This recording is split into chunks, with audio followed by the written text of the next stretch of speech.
Dengan kondisi seperti ini, satu rumah turun semua. Kira-kira anak-anak dengar nggak sih? Jadi kalau dia bilang tidak pernah lo ribut bertengkar di depan anak-anak, artinya di ruangan tertutup ini kayak begini siapa yang emang nggak dengar semua orang?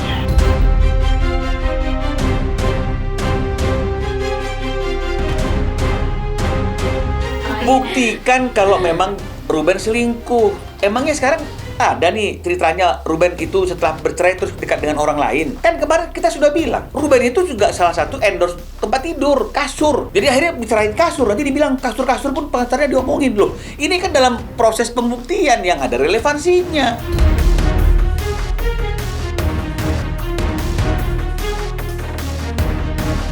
Enggak, masalah-masalah yang kemarin itu udahlah. Untuk permasalahan itu udahlah bang. Biar itu udah jadi urusan ayah dan bunda.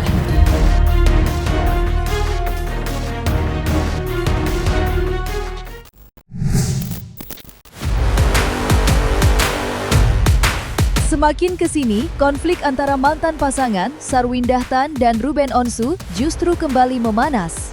Semua bermula saat Sarwindah hadir sebagai bintang tamu di podcast milik Denny Sumargo.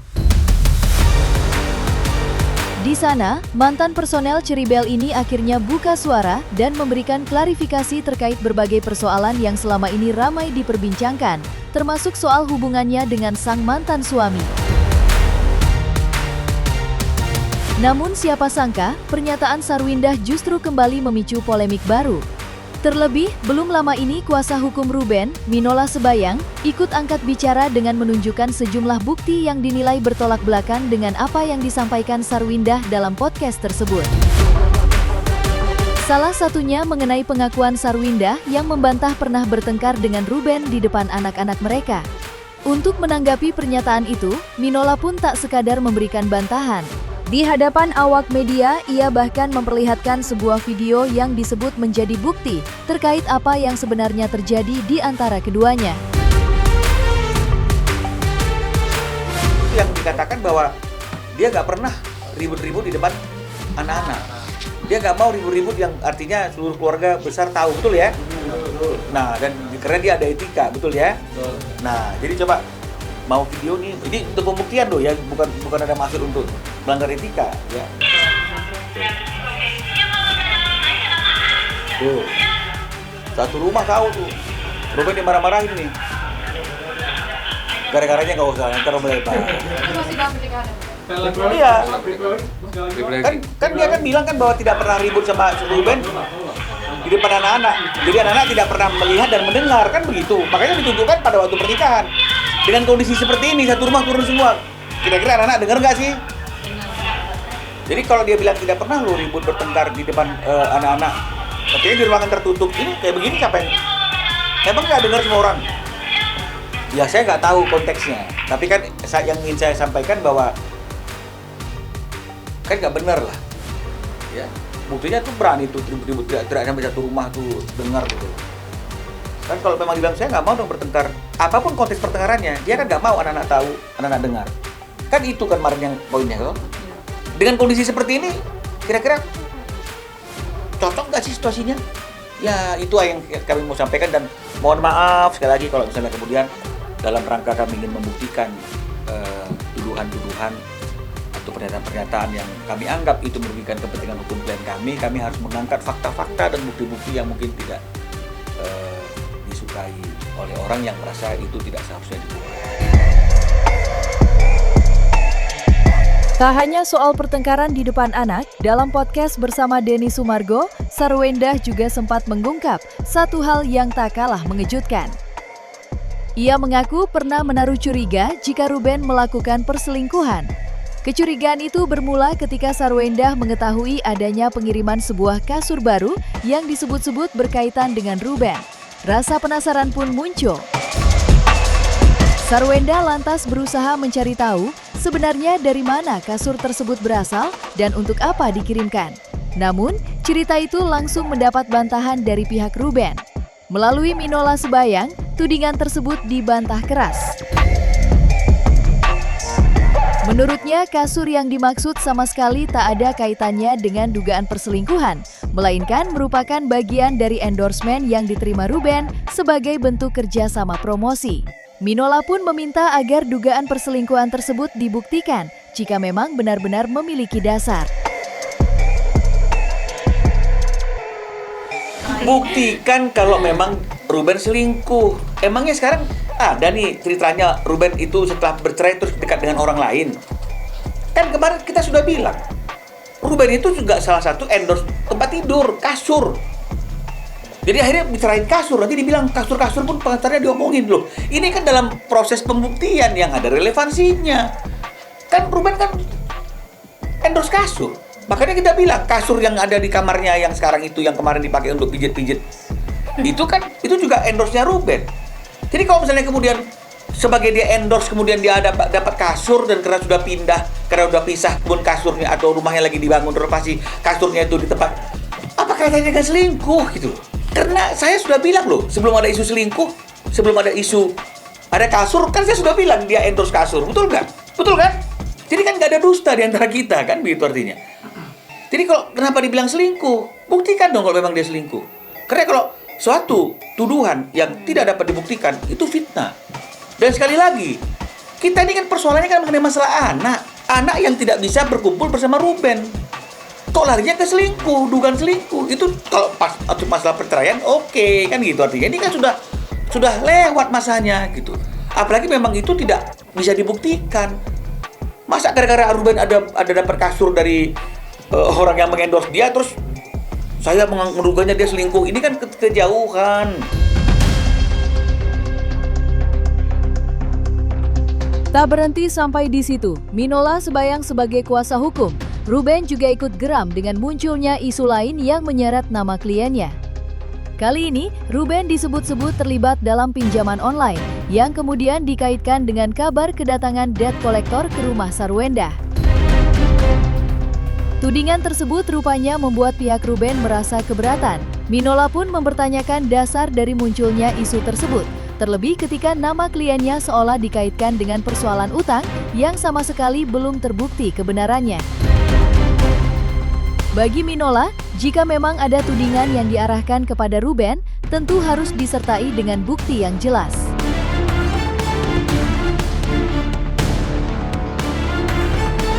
Buktikan aja kalau memang Ruben ada pinjol. Ya, karena sudah ada tuh orang-orang yang juga yang cerdas, yang paham mekanisme bahwa kalau pinjol, ya OJK itu sudah ada aturan kan tidak boleh menagih ke rumah kalau memang menagih DC itu di atas jam 10, dia harus di jam kerja itu jam 10. Jadi perlu dipertanyakan itu.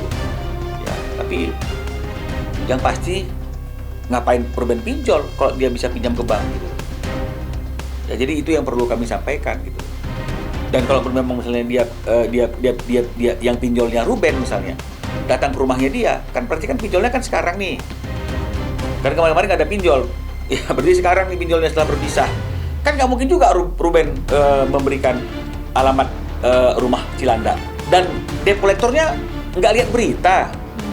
Setahun ini sudah kita sanggah debt collector yang mobil dulu tuh salah alamat datang ke sana. Kenapa nggak tagih Ruben? Ruben tuh rumahnya bukan di sana. Alamat terbarunya sudah ada. Kerjanya di stasiun televisi. Itu kan sudah beritanya sudah kemana-mana. Ini nggak lihat berita nih debt collectornya masih datang ke rumah yang Ruben jelas-jelas nggak ada di tempat itu. Kan harusnya semua orang tahu bahwa Ruben sudah bercerai dan Ruben nggak tinggal sama lagi dengan S. Ngapain itu pinjol datang ke rumah yang bukan rumahnya Ruben gitu loh? Pakai logika aja, because law is logic. Kan saya selalu bilang hukum itu logika. Udah ya, itu tentang pinjol, tentang komunikasi sudah selesai. Apa yang disampaikan Sarwendah dalam podcast bersama Denny Sumargo ternyata masih terus menjadi bahan perbincangan. Namanya pun semakin ramai dibicarakan di media sosial. Namun, perhatian yang datang rupanya tak semuanya bernada positif. Di tengah dukungan yang diberikan, muncul pula berbagai komentar bernada sindiran yang justru mengarah pada kritik dan cibiran. Menariknya, salah satu unggahan yang ikut menjadi sorotan datang dari anak angkat, Sarwendah Betran Peto. Tak lama setelah sang ibu angkat mengungkap berbagai cerita dalam podcast, remaja yang akrab disapa Onye ini tiba-tiba membagikan sebuah sepatah kata yang langsung mengundang rasa penasaran. Bohong, ujar Bertrand Peto. Unggahan singkat tersebut sontak membuat publik bertanya-tanya, apakah kata-kata yang disampaikan Onyo itu memang ditujukan untuk menanggapi pernyataan sang ibu angkat atau justru hanya sebuah pesan yang kebetulan muncul di tengah ramainya polemik Sarweindah dan Ruben. Ya, saya kan nggak bisa komentarin ya tentang kebohongan itu. Enggak, masalah-masalah yang kemarin itu udahlah. Untuk permasalahan itu udahlah bang. Biar itu udah jadi urusan ayah dan bunda. Respon gimana nih? Aku nggak tahu. Biar itu jadi urusan orang tua. Di sisi lain, nama Onyo ternyata juga sempat disinggung. Sarweindah saat berbincang bersama Denny Sumargo. Dalam kesempatan itu, perempuan 36 tahun tersebut mengungkap cerita di balik momen ketika Bertrand Peto resmi menjadi bagian dari keluarganya. Sarweindah mengaku proses tersebut ternyata tak sepenuhnya berjalan mulus, sebab di tengah momen pengangkatan Bertrand sebagai anak, putri sulungnya disebut sempat mengalami tantrum. Pengakuan ini pun kembali mendapat sorotan. Minola Sebayang yang mendengar pernyataan tersebut justru mempertanyakan kebenarannya. Kuasa hukum Ruben itu seolah ingin memastikan apakah cerita yang disampaikan Sarweindah benar-benar sesuai dengan apa yang sebenarnya terjadi saat itu. Kenapa tantrum? Kira-kira kalau saya nggak tahu sih ya, mungkin nggak sih anak yang di bawah umur tiba-tiba ada tambahan satu orang lagi di rumah itu, kan rumah tuh rame tuh, ya terus apakah dia nggak justru sebaliknya happy punya teman main? Dia hanya punya saudara perempuan, tiba-tiba ada punya saudara laki-laki, kan begitu kira-kira intinya. Dan bagaimana sayangnya Onyo sama adik-adiknya, dan bagaimana kemesraan adik-adiknya kepada Onyo kemarin-kemarin, kok tiba-tiba sekarang tantrum gitu. Jadi ini yang saya katakan tadi itu, saya nggak bisa berkata-kata yang beretorika gitu. Makanya saya katakan bahwa kadang-kadang memang seperti yang saya katakan itu, pepatah bilang kalau kebohongan itu kadang-kadang harus ditutup dengan kebohongan baru dan begitu seterusnya, sehingga kebohongan itu kelihatan seperti suatu kebenaran, kan begitu. Tapi ya kita nggak tahu, kita nggak nuduh siapa-siapa, tapi artinya apa yang disampaikan tidak sesuai dengan fakta yang ada sama kami. Pasti kita pengen berikan ekspresi Mengedepankan estetika. Kan dokter sampaikan. jelas tadi mendengarkan.